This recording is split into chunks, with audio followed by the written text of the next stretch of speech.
Professional detailing costs anywhere from $150 to $500, and most people just pay it. They hand over the keys, wait a couple hours, and drive away thinking there's some secret technique only professionals know. There isn't. I'm going to show you exactly how to get those same results at home with products you can grab for under $50 total. And by the end of this, your car is going to look better than it did the day you bought it.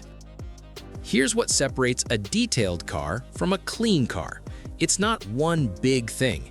It's 20 small things done in the right order.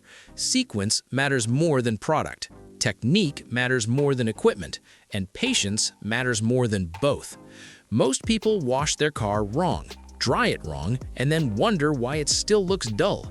Today, we're fixing all of that, inside and out. Let's go.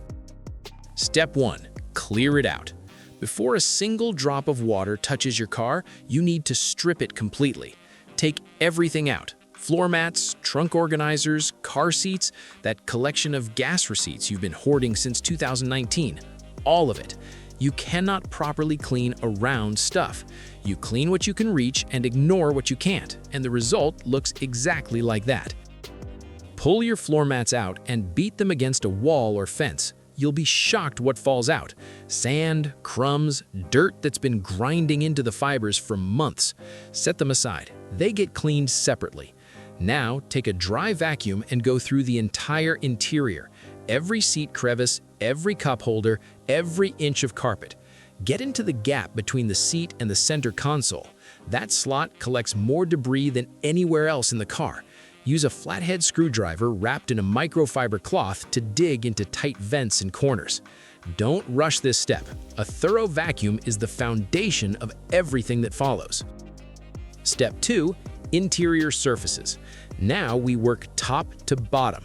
Always top to bottom, because dirt falls down, and you never want to clean something twice. Start with your headliner, the fabric on the ceiling. This gets overlooked almost every time.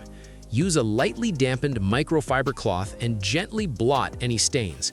Don't scrub the headliner. The fabric is glued, and aggressive scrubbing can cause it to sag and separate. Light dabbing pressure only.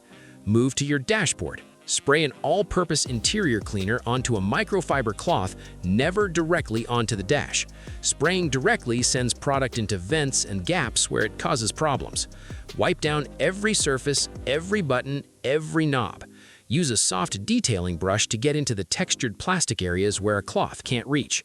Your steering wheel is one of the dirtiest surfaces in your car, dirtier than most public toilet seats, according to multiple studies. Clean it thoroughly. If it's leather, use a dedicated leather cleaner. If it's rubber or synthetic, an all-purpose cleaner works fine. Now the seats. Fabric seats respond well to an upholstery cleaner spray. Agitate with a soft brush and circular motions, and blot with a clean cloth. For leather seats, always use a pH-balanced leather cleaner followed by a conditioner. Leather without conditioner dries out, cracks, and ages fast. That conditioner step is what keeps it looking new. Cup holders and door pockets. Use a small detailing brush or even an old toothbrush with interior cleaner.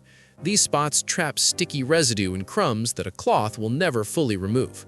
Finish by cleaning your windows from the inside. Use an automotive glass cleaner, not Windex, which contains ammonia and damages window tints over time.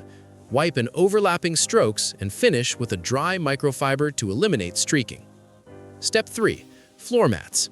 If you have rubber mats, rinse them with a hose, scrub with a stiff brush and all-purpose cleaner, rinse again, and let them dry completely before putting them back in. Putting wet mats back in traps moisture and creates mold underneath. Carpet mats need more attention. Spray with upholstery cleaner, scrub with a brush, then blot out as much moisture as possible. Leave them in the sun to dry fully. This could take a couple of hours depending on how soaked they got. Step 4. The exterior wash. This is where most people go wrong, and they don't even know it. Never wash your car in direct sunlight. The surface gets too hot. Soap dries before you can rinse it, and you end up with water spots and streaking baked right into the paint. Find shade or wash in the early morning. Start by rinsing the entire car from top to bottom with a strong stream of water. This removes loose dirt before you ever touch the surface with a mitt. Skipping this step means you're dragging that loose dirt across your paint and creating microscopic scratches, called swirl marks, that dull your finish over time. Use the 2-bucket method. 1 bucket with car wash soap and water, 1 bucket with clean rinse water. After each panel, rinse your mitt in the clean bucket before going back to the soap bucket. This keeps dirt from recirculating onto your paint. It sounds like a small detail. It makes a massive difference over time. Wash from top to bottom. Roof first, then hood and trunk, then doors, then lower panels and bumpers. The lower panels are the dirtiest. Save them for last so you're not spreading that grime upward. Rinse thoroughly. No soap left behind anywhere. Step 5. Drying. Never air dry, never use a regular household towel. Both leave water spots and introduce scratches. Use a large plush microfiber drying towel and blot, don't drag. Dragging a towel across wet paint, even a soft one, creates light scratching over time.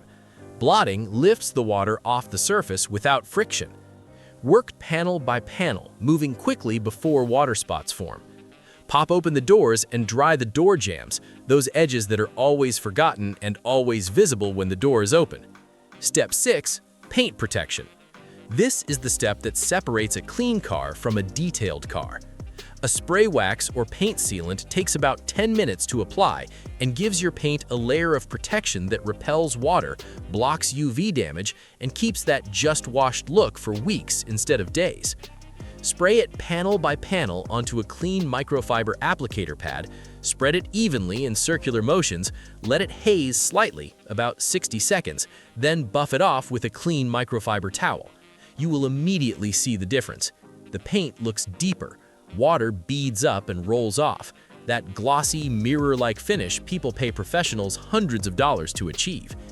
If you want to go further, a ceramic spray coating lasts months instead of weeks and provides even stronger protection.